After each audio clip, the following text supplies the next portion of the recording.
Have you ever actually added it up? Not guessed, not estimated. Really added it up. The apps, the subscriptions, the premium features they say you need after 50. Medication reminders, meal planners, appointment trackers, daily check-ins, emergency alerts. It doesn't feel like much at first. $10 here, 20 there, maybe a complete care app at $29 a month. But stack it all together and suddenly you are looking at $200-300 every single year, sometimes more. And here's the uncomfortable question. Are you actually using all of it? Or are you paying for peace of mind without the peace?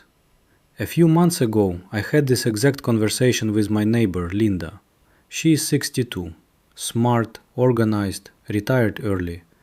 The kind of person who reads labels, tracks steps, and keeps a calendar for everything. And yet, she told me something that stuck with me. I feel like I'm managing the apps more than they're managing me. That line didn't sound dramatic. It sounded tired. So I asked her a simple question. What if you could replace most of that with one thing? Not another subscription, not another login, just one free tool. She laughed. Not in a rude way, in that I've heard this before way.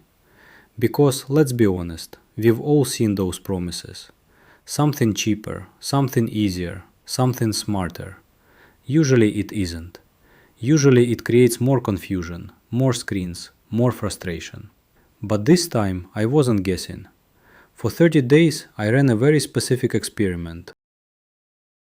I stopped relying on the usual mix of senior care apps, reminders, planners, daily trackers, and I replaced them with a single AI assistant. The same kind of tool that most people think is only for writing emails or answering trivia questions. No special software, no hidden costs, no tech background required, just a phone and a little patience. And here's the part that surprised even me. It didn't just keep up. In some ways it did more, with less effort, less clicking, less forgetting, less mental clutter. But it wasn't perfect, not even close. There were moments where it failed, moments where I almost went back to the old way, moments where I realized exactly why people still pay hundreds for done-for-you solutions. So the real question isn't, is AI better? The real question is this. For someone over 50, who wants simplicity, control, and maybe to save a few $100s a year, can a free AI assistant actually replace what you're paying for? Or does it fall apart the moment real life gets messy? Before I walk you through exactly what I did, you need to understand why the old way costs so much. Before you can decide if a free AI assistant is worth your time, you need to understand what you're actually paying for with those $200 to $300 a year senior care apps. Because on the surface, they look simple. A reminder here, a checklist there, maybe a dashboard that shows your steps, your medications, your appointments. But under the hood, they're trying to do something much bigger. They're trying to reduce mental load. After 50, that matters more than most people admit. Not because you can't remember things, but because you shouldn't have to juggle everything in your head anymore. Medications, doctor visits, sleep patterns, hydration, groceries, bills, exercise. It adds up. So these apps bundle everything together and say, we'll take care of it. And that convenience is what you're paying for. You're paying for structure, for prompts, for that little nudge at 8 a.m. that says, take your pill, or at 2 p.m., time for a walk. You're also paying for simplicity, one clean interface, no thinking about how to set things up. And sometimes you're paying for the feeling that someone or something is watching out for you. Now, here's the part most people don't realize. Those apps are limited by design. They can only do what they were programmed to do. If your schedule changes, you adjust settings. If your routine shifts, you dig through menus. If you want something slightly different, say combining your medication reminder with a hydration check and a short stretch, you usually can't. Not without jumping between multiple apps. That's where the friction starts. And friction is what makes people quit. Linda told me she had 3 different apps open every morning. One for meds, one for steps, one for meals. Each one with its own notifications, its own layout, its own way of doing things. It wasn't that the apps were bad, it was that they didn't talk to each other. So I asked myself a different question. What if instead of using multiple fixed tools, I used one flexible one? That's where the AI assistant came in. In my case, I used ChatGPT on my phone. There are others out there, but this one is simple, free to start, and works on both iPhone and Android. And here's the key difference. Instead of tapping through menus, you just talk to it. You type, or even speak, what you need. Remind me to take my blood pressure medication every morning at 8. Create a simple meal plan for the week with easy-to-find ingredients. Help me track my water intake today. Give me a gentle 10-minute stretch routine I can do at home. You're not limited to pre-built buttons. You are describing your life, and it adapts. But I didn't want this to turn into one of those "it can do anything" claims. That's where things get unrealistic. So I set strict rules for the experiment. 30 days. No paid senior care apps. No switching back just for today. If I needed something, reminders, planning, tracking, I had to attempt it through the AI assistant first. Success wasn't perfection. Success meant 3 things. First, I didn't miss anything important: medications, appointments, basic routines. Second, it didn't take more time than the old way. If I was spending extra time fighting with the tool, it didn't count. And third, it had to feel manageable. Not exciting, not impressive. Just sustainable. Because that's what actually matters after 50. Not flashy features. Not endless customization. You want something that works on a normal Tuesday. I also set a few boundaries. I did not use it for medical decisions. No asking it to diagnose anything. No changing medications based on what it said. For anything serious, I stuck with my doctor. I did not connect it to banking or sensitive financial accounts. And I kept a simple backup. Just a basic paper note for critical things like medication names, in case technology failed. Because let's be honest, sometimes it does. So this wasn't about replacing common sense. It was about replacing the clutter. One tool instead of many. One conversation instead of 5 different apps. And one place to organize the small, repetitive tasks that quietly take up more energy than we think.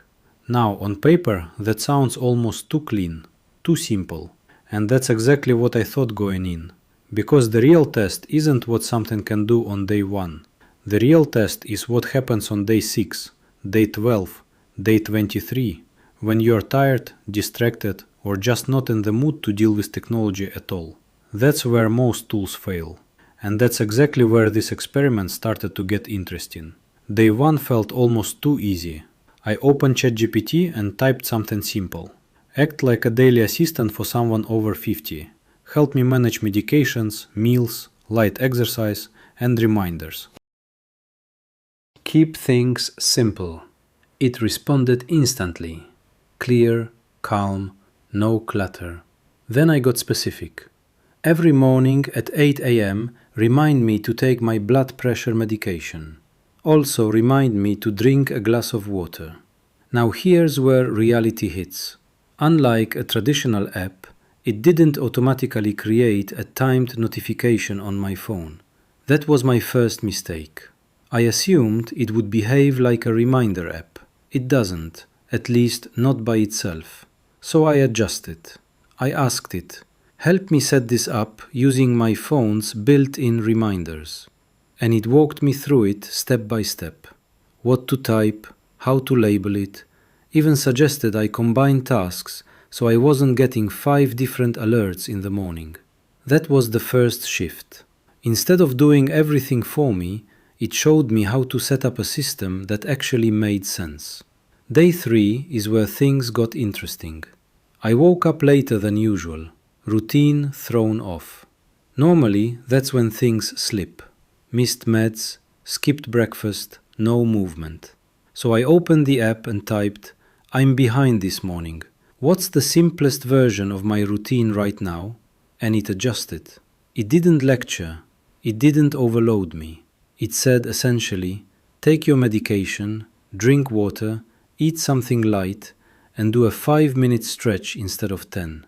That flexibility? None of the paid apps I'd used could do that without me manually reconfiguring everything. By the end of week 1, I had built a rhythm. Morning, quick check-in. I'd ask, what's my plan today? It would summarize based on what I told it before. Meds, meals, a short walk, maybe a reminder to call someone or pick up groceries. Afternoon. I'd log small things. I've had 2 glasses of water. I walked for 15 minutes. It kept track in a simple way. Not perfect, but enough to stay aware. Evening. I'd ask for a wind-down routine. Something light. No screens for the last 30 minutes. Maybe a reminder to prepare medications for the next day. But it wasn't all smooth. Around day 9 I hit friction. I forgot to open it. That's the honest part nobody talks about. If you don't engage with it, it doesn't chase you like an app with aggressive notifications. So I missed a hydration goal that day. Not dangerous, but noticeable. That's when I realized something important. This tool rewards participation. It's not passive, it's interactive. If you want something that nags you automatically all day, traditional apps still have an edge. Week 2 brought another surprise. Meal planning. I asked, create a simple 5-day meal plan. Easy ingredients, nothing complicated. What I got back was better than expected. Basic meals, repeated ingredients, clear instructions. But I made a mistake again. I didn't tell it my preferences clearly enough. So day 1 included something I wouldn't normally eat. Instead of scrapping the whole plan, I adjusted the prompt. No fish. Keep meals under 20 minutes to prepare. Focus on affordable ingredients. That's when it clicked. The quality of the output depends on the clarity of the input. Once I refined that, the plans became realistic. Week 3 is where the small wins started stacking up. I stopped bouncing between apps. No more checking one place for meds, another for steps, another for meals. Everything started with one question. What do I need to do next? And the answer was always in one place. But there were still annoyances. Sometimes it forgot context if I wasn't consistent in how I asked things. Sometimes I had to repeat myself. And once, it suggested a stretch that didn't feel right for my knee. Nothing harmful, but a reminder that it's not a physical therapist. So I adjusted again. Keep all exercises low impact. Avoid knee strain. From that point on, the suggestions improved. That pattern kept repeating. Mistake, adjustment, better result. By day 20, something subtle had changed. I wasn't thinking about the tool anymore. I was thinking about my routine. And that's the goal most people don't realize they want. Not a perfect system, a simple one you actually use. By the end of the 30 days, I had fewer notifications, but better ones. Fewer apps, but more clarity. And fewer moments of that quiet stress where you wonder, am I forgetting something? But the real question is, did it actually replace what those $300 apps were doing? Or did it just shift the work somewhere else? That's where the results get very clear. So after 30 days, here's the honest answer. Yes and no. If you are expecting a free AI assistant to completely replace every feature of a $300 senior care app, automatically, perfectly, without any effort, it won't. That's the no.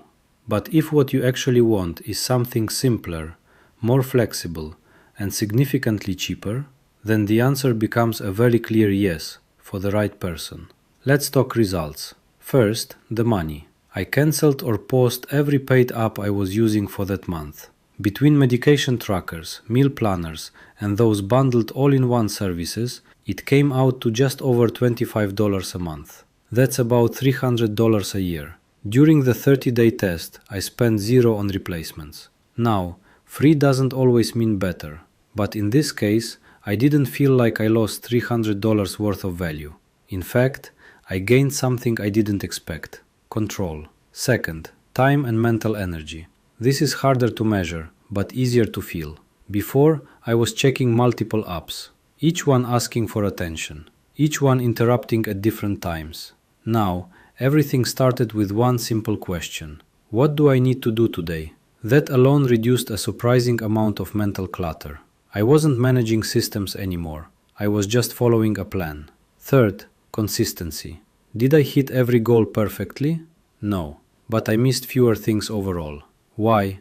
Because the system adapted when I didn't feel like being perfect. On tired days, it scaled things down. On busy days, it prioritized. That flexibility made it easier to keep going instead of quitting. Now, let's be just as clear about the limitations. This is not a set it and forget it solution. You do have to engage with it. You have to ask, clarify, adjust. If you prefer something that runs entirely in the background and reminds you without any input, traditional apps still have an advantage. Also, it's not a professional. It doesn't know your full medical history. It doesn't understand your body the way a licensed provider does. Which brings me to something important. This entire experience is just that, my personal experience. It is not medical advice. It is not legal advice. It is not financial advice tailored to your situation. If you are making decisions about medications, health conditions, or major financial changes, you should always talk to a qualified professional who knows your specific circumstances. This tool can support your routine. It should not replace expert care where it matters. There were also small frustrations, moments where I had to repeat instructions, moments where it misunderstood what I meant, and moments where I had to step back and think, okay, how do I ask this better? That learning curve is real, but it's also temporary. By the end of the month, I wasn't fighting it anymore. I knew how to talk to it, and that made everything smoother. So who is this actually for? If you're over 50 and you want fewer apps, fewer passwords, fewer things to manage, this can be a strong fit. If you are comfortable asking questions and adjusting as you go, even better. If you like the idea of a system that bends around your life instead of forcing you into a rigid structure, this is where it shines. But if you want something completely hands-off, something that runs silently in the background and handles everything without interaction, you may find this frustrating. And that's okay. Not every tool is for every person. But here's what I'd suggest if you're even a little curious. Don't commit to 30 days right away. Try 3, just 3 days. Pick one part of your routine. Maybe it's your morning. Open the app and ask, help me create a simple morning routine I can actually follow. Use it. Adjust it. See how it feels. Not impressive. Not perfect. Just useful. Because that's the real shift here. It's not about replacing a $300 app with something free. It's about replacing complexity with clarity. Replacing scattered tools with one simple conversation. And realizing that sometimes the thing you needed wasn't another service. It was a better way to organize what you're already trying to do. After 30 days, I didn't feel like I had discovered something magical. I felt like I had removed something